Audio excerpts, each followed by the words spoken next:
Seated pro में आप सबका स्वागत है। आज की वीडियो में हम डिस्कस करेंगे चाइल्ड डेवलपमेंट पेडागोजी के मोस्ट इम्पॉर्टेंट क्वेश्चंस, जो हमारी सीरीज 500 क्वेश्चनों की चल रही थी। उससे कुछ मोस्ट इम्पॉर्टेंट क्वेश्चन जो हमारे सीटेड के लिए बहुत ही ज़्यादा ज़रूरी हैं। तो स्टार्ट करते हैं क्वेश्चन से। एक बाल केंद्रित कक्षा में बच्चे सामान्यतः सीखते हैं व्यक्तिगत रूप से, समूह रूप में, या व्यक्तिगत और समूह दोनों रूप में, या मुख्य रूप से शिक्षक से। इसका आंसर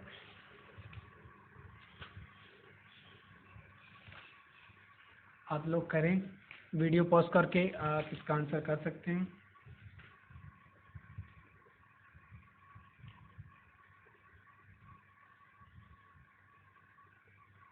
इसका आंसर राइट आंसर है ऑप्शन नंबर 3, व्यक्तिगत और समूह दोनों रूप में बाल केंद्रित शिक्षा जो है कक्षा में बच्चे सामान्यतः सीख सकते हैं। व्यक्तिगत भी सीख सकते हैं और समूह में दोनों तरीके से सीख सकते हैं। बस इसमें ये खाली बताना होता है कि इसमें ये होता है बाल केंद्रित शिक्षा में कि बालक को केंद्र मानकर शिक्षा दी जानी चाहिए। यही इम्पोर्टेंस होती है। तो आगे चलते हैं नेक्स्ट क्वेश्चन की तरफ। सहयोगी अधिगमन में अधिक उम्र के प्रवीण विद्यार्थी छोटे और कम निपुण विद्यार्थी की मदद करते हैं। इससे हमें क्या मिलना चाहिए? समूह में द्वंद्व होता है, या उच्च उपलब्ध और आत्मसम्मान विकसित होता है, या गहन प्रतियोगिता होती है, या उच्च नैतिक विकास होता है।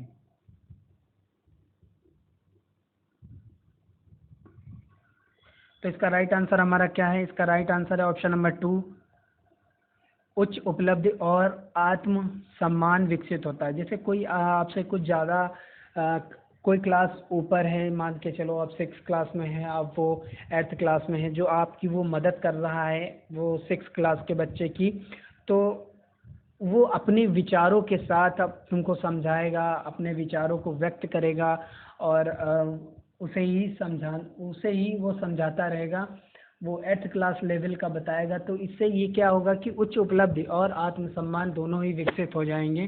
तो आगे चलते हैं नेक्स्ट क्वेश्चन की तरफ। कोहलरबर्ग के अनुसार सही और गलत की प्रश्न के बारे में निर्णय लेने में शामिल चिंतन प्रक्रिया को कहा जाता है नैतिक यथार्थवाद, या नैतिक दुविधा, या सहयोग की नैतिकता, या नैतिका तर्क। तो इसका राइट आंसर हमारा क्या होगा? ऑप्शन नंबर 4 है, जो कि नैतिक तर्क है। तर्क मतलब चिंतन करना या उससे विचार करके सही और गलत का निर्णय लेना। तो आगे चलते हैं नेक्स्ट क्वेश्चन की तरफ। जो हमारे YouTube चैनल पर नए हैं वो इस चैनल को सब्सक्राइब कर लें। सेशन पसंद आ रहा हो तो लाइक ज़रूर करें, शेयर जितना हो सके आप सबसे शेयर करें। कमेंट बॉक्स में ज़रूर बता दें कि कमेंट कैसा सेशन है और कैसे क्वेश्चन हैं। जो भी पूछना हो कमेंट बॉक्स में आप बता सकते हैं। बेल आइकन को ज़रूर दबा दें जो नए हैं, क्योंकि जो अगली नई वीडियो का नोटिफिकेशन आप सबको मिल पाएगा। तो आगे चलते हैं क्वेश्चन की ओर। पियाजे के अनुसार संज्ञानात्मक विकास के किस चरण पर बच्चा वस्तु स्थापित कर लेता है? मतलब उसके अंदर जो वस्तुएं जो स्थापित होने लगती हैं उसको समझ में आ जाता है कि ये ग्लास है, या ये बैल है, या एक गाय है, या एक बकरी है। ये जो वस्तु स्थापित हो जाता है वो किस उम्र में स्थापित हो जाता है, ये हमें बताना है। जो हमारे उसको क्या बोलते हैं जी, पियाजे जी ने कहा था।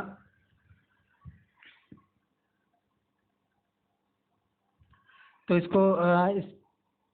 इसको बताने के लिए आप वीडियो को पॉज करके आप जो है बता सकते हैं।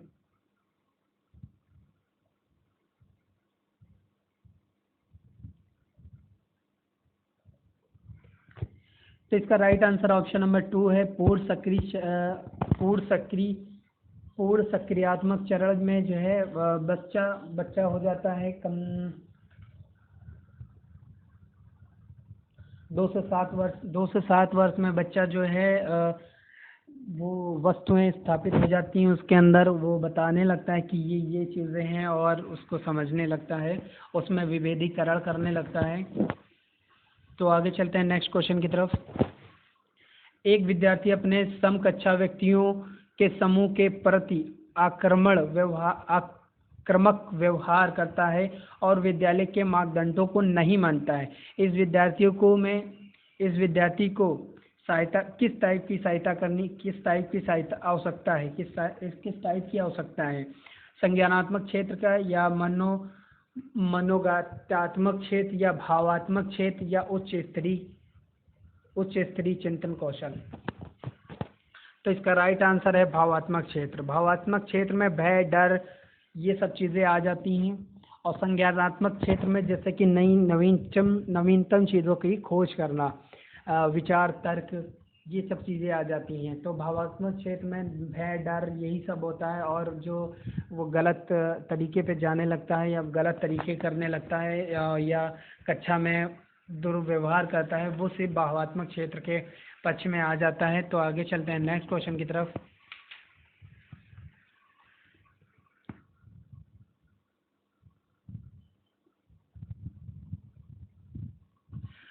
शिक्षकों को यह सलाह दी जाती है कि वे अपने शिक्षार्थी समूह गतिविधियों में शामिल करें, क्योंकि सीखने को सुगम बनाने के अतिरिक्त ये में भी सहायता करती है। मूलद्वंद में, आक्रामकता में, या दुश्चितता में, या समाजीकरण में। क्वेश्चन को सही से पढ़ेंगे। शिक्षकों को यह सलाह दी जाती है कि वे अपने शिक्षार्थियों सामूहिक गतिविधियों में शामिल करें, क्योंकि ये सीखने को सुगम बनाने के अतिरिक्त किसके काम आ सकती है? मूलद्वंद में, आक्रामकता में, या दुश्चितता में, या समाजीकरण में। तो इसका राइट आंसर है ऑप्शन नंबर 2, समाजीकरण में। तो आगे चलते हैं नेक्स्ट क्वेश्चन की तरफ। निम्नलिखित में से कौन सा मुख्य रूप से आनुवंशिकता संबंधित कारण है? समकक्षा व्यक्तियों के समूह के प्रति अभिव्यक्ति होना, या चिंतन पैटर्न, या आंखों का रंग, या समाजीकरणों सामाजिक गतिविधियों में भागीदारिता होना। इसमें ये क्वेश्चन कहा गया कि आनुवंशिकता, तुम्हारे अंदर कौन सी ऐसी चीज़ जो है जो तुम्हारे फादर में थी, या मदर में थी, या दादा दादी में थी, या मतलब पीछे किसी आपके रिलेटिव में थी, वो चीज़ तुम्हारी बॉडी में कौन सी चीज़ ऐसी आ गई है जिससे आप संबंधित हैं इस चीज़ों में? या समकक्षा व्यक्तियों के समूह के प्रति अभिव्यक्ति, मतलब आप अपने कक्षा में सबके प्रति अभिव्यक्ति करते हैं, या चिंतन पैटर्न, या मतलब सोचने का तरीका, या आंखों का रंग, या सामाजिक गतिविधियों में भागीदारिता। तो जो आनुवंशिकता से रिलेटेड है वो आंखों का रंग हो सकता है, कि जो हमारे दादा या दादी या माँ या बाप या भाई बहन, किसी का भी जो आनुवंशिकता आ सकती है आपके दादा दादी, या मतलब किसी चीज़ में आंखों का रंग बोलने लगते हैं ना, कि जैसे कि आपकी आंखें आपके दादा की तरह हैं, या आपकी दादी की तरह आपकी आंखें हैं, इस टाइप से बोलने लगते हैं। तो आंखों का रंग इसका राइट आंसर है। तो आगे चलते हैं नेक्स्ट क्वेश्चन की तरफ। सीमा हर पाठ को बहुत जल्दी सीख लेती है, जबकि लीना उसे सीखने में ज़्यादा समय लेती है।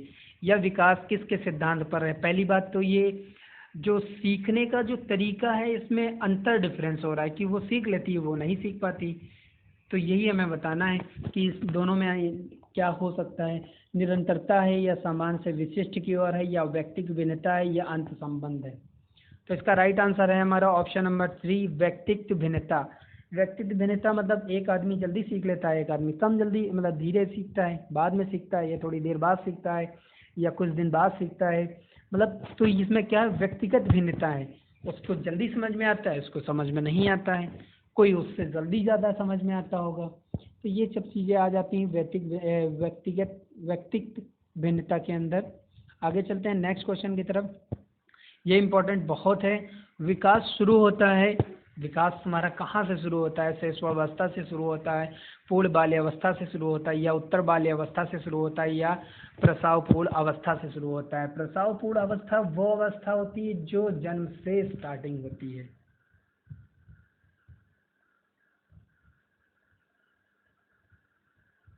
तो इसका राइट आंसर हमारा क्या होगा? ऑप्शन नंबर 4 राइट आंसर है। जन्म से लेकर मृत्यु तक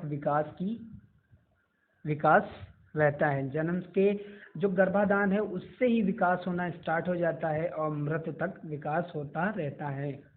तो इसका राइट आंसर ऑप्शन नंबर 4 है। आगे चलते हैं नेक्स्ट क्वेश्चन की तरफ और लास्ट क्वेश्चन की तरफ। निम्नलिखित में से अतिरिक्त सभी वातावरणीय कारक विकास को आधार देते हैं। कौन सी चीज जो वातावरणीय कारक विकास को आधार देते हैं?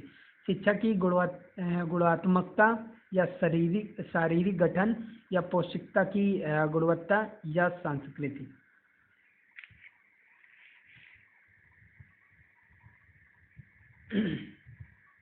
तो इसका राइट आंसर ऑप्शन नंबर 2 है, शारीरिक गठन। शारीरिक गठन, या जैसे शारीरिक गठन का संबंध जो है अनुवांशिकता से है, और अनुवांशिकता जो है निर्भर करती है वो वातावरण पर निर्भर करती है कि आपका जैसे वातावरण होगा उसी के हिसाब से आपके अनुवांशिक में परिवर्तन होता रहेगा, अनुवांशिक के विकास होता रहेगा। यही इम्पोर्टेंस है। और भारत एक लास्ट आंसर, इसका जो आंसर है शारीरिक गठन है। तो इसी के साथ हम वीडियो को समाप्त करते हैं।